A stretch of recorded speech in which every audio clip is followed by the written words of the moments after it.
In an attempt to play with the Ouija board, Anna and her friends may have gotten the encounter they were looking for, even without playing. My name is Edwin, and here is a true scary story.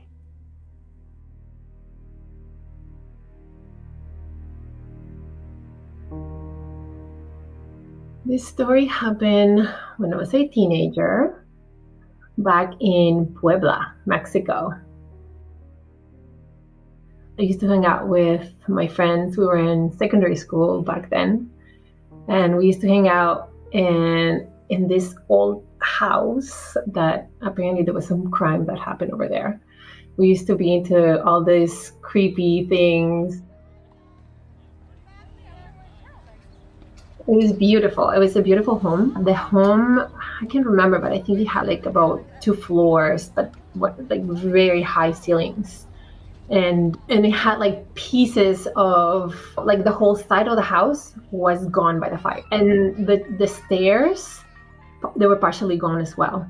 So there were black cloths everywhere. There were black candles everywhere, and there were like beams, like really big pieces of wood that were like the major structure of the house in certain places, but they were like partially burned. So it wasn't necessarily fully standing, that house. It was like half of it was standing, half of it was gone. I remember it had like spiral stairs, but we didn't, obviously you couldn't access the second floor because the second floor was like the stairs were gone and everything. Another very creepy thing about this house is that the backyard was huge. You would go into this huge backyard. It was almost like the woods, but it had a circle of trees. So it was like a big area, like a circular area. It was all dirt, it didn't have any grass or anything. It was just dirt. And then it was surrounded by trees, like a lot of really tall trees, but it had an altar at the back. It had an altar. The same ones that you find like in the Catholic church, made out of marble as well, but it was broken in pieces, but it was there. And so at some point, one of our friends ended up getting involved with some satanic sect. And we thought he was joking with us. And we just kept thinking, this guy is just bluffing. But we kept asking him questions, but he wouldn't reveal too much. He used to say, no, I can't say anything because I don't want to get in trouble. So we just thought, yeah, whatever. He's probably just bluffing. So anyways, we kept going because he's the one who brought us to that place. And this place is where they used to have meetings. So one day we skipped school and we went to this abandoned house. The story of the house was that there was men who had, I don't know how many kids, maybe 2 kids or whatever. And he murdered his 2 kids and his wife, and then let them bleed to death in the bathtub. And then he burned the house. He killed himself and burned the house. So when we went back, the house still had a bathtub in there. And the bathtub was still stained with blood. Like the blood was 3/4 up on the bathtub, and the house was burned. Only the second floor was burned. There were like old beams, and I remember we took a whole bunch of pictures when we spent the day there. At some point, my friend who used to belong to the sect, he came in with this Ouija board. But he came with this big, like a big board, very heavy, everything like carved in. So it was beautiful, and we were all super excited. Oh my God, and he used to be like, this is the real thing. So we wanted to play it. And then he's like, no, we can't play it here because we need to take a couple of steps as a precaution because this is very dangerous. It's not a toy like the ones that you guys have been playing. And we're like, ooh, okay. So then what do we do? And I remember I think he said you had to put salt somewhere and you had to put like a glass of water somewhere else. I can't remember because I'm not into that I wasn't serious about all the creepy stuff. I know that I always have fun with the occult, or I like scary movies and scary stories, but as in following that diligently, not really. So we said, okay, so we didn't play it. We spent the whole day in that house, took pictures. We came back home, like obviously nothing weird happened over there, but we used to find it like a really creepy place. And you did have that sense of there was something going on in the house. So there was like this energy, and you knew that there was something that actually happened there. But anyway, so when we went back home, another friend of mine kept the Ouija board. So my friend who was in the sect wasn't there anymore, but there was this other friend. So this friend, he came to my house one day. I remember it was a weekend, and he knocked on my door and he said, "Do you want to play the Ouija board?" And I said, "Okay, sure." And he said, "Let's go over to my other friend." So another girl, one of my best girlfriend. And then we said, "Let's go and play it together." So I said, "Okay." So we're going to go to her house and play the Ouija board.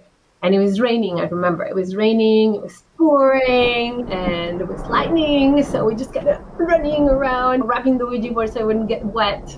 We wouldn't get in trouble with our friend. So we knocked on the house, and her sisters and her mother were leaving the house as they opened the door. So we're like, "Hey, how's it going?" And we're like, "Hey, it was, where's Alex?" She's upstairs. She's just taking a shower. And we're like, "Okay." So then she said, "Just come in, make yourself comfortable." So we went inside the house, and I remember she used to have a dog. The dog's name was Lobo. It's wolf in Spanish. So anyway, so we came in, and I was looking for Lobo because I just love that dog. He was a husky. So anyways, we came in, we're like snooping through the stuff, looking at pictures you normally do sometimes when you go to somebody's home. And we kept just talking to each other. And then all of a sudden, we realized that the water, because it was raining so hard, that the water started leaking into the house. Because it was raining super hard, the water started going through the door, like underneath the door. And then it formed a puddle right inside, like by the entrance. So then we thought, oh my God, it was a big puddle. And that noise that you make when you step on the water, how it sounds like the little splashy sound, we heard that, right? We were like, and I looked, I didn't see anything, but what I saw were the paw prints of who I thought was Lobo, like the wet prints leaving the puddle. And then I thought, oh, he's here. So then I started chasing after, because the paw prints would lead over to the dining room area. And there was a big table, and that table had a big, one of those, what is it, like the tablecloths?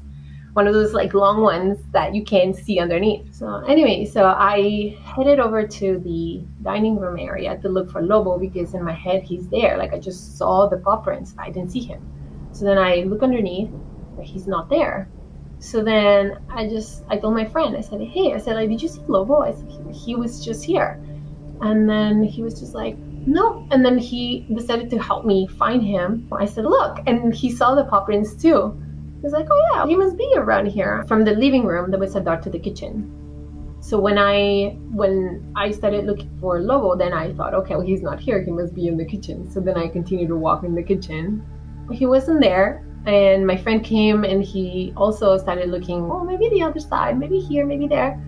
And then he asked me, did you try to look under the table? And I said, yes, he wasn't there. And he wouldn't believe me. So then he goes and lifts the tablecloth and puts his hand on the floor, the one hand on the floor, to try to see if Lobo is there. So as he's looking, my friend is coming out of the shower. She's coming downstairs. And then she asked, "What are you guys doing?" And I said, well, I just heard, Lobo step on the water, and then we saw his paw prints. But I can't find him. Where is he? And then she just looked at me, and she opened her eyes wide, and she said, "Lobo's not home. She's in my other home," because she used to have another house. And we were like, "What?"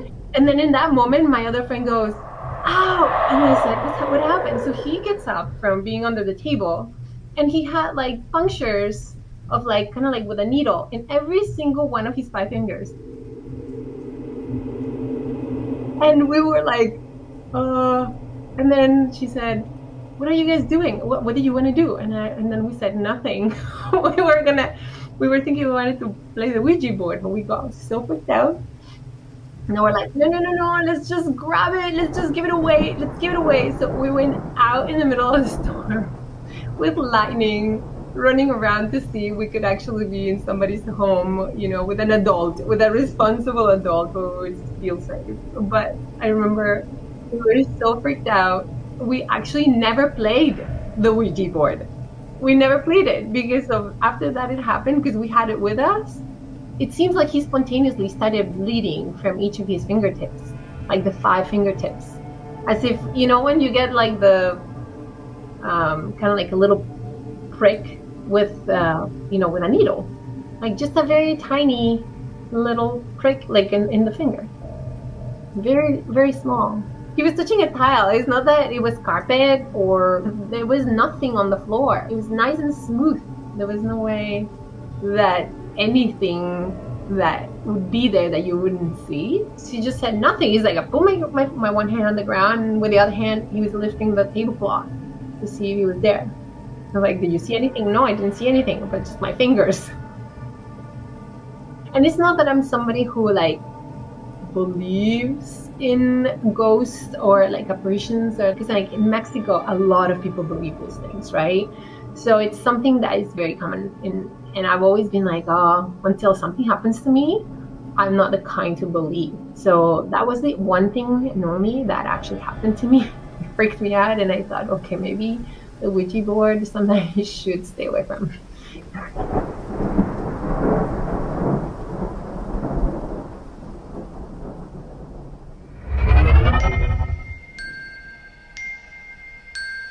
To submit your own story, simply visit truescarystory.com and fill out the submission form.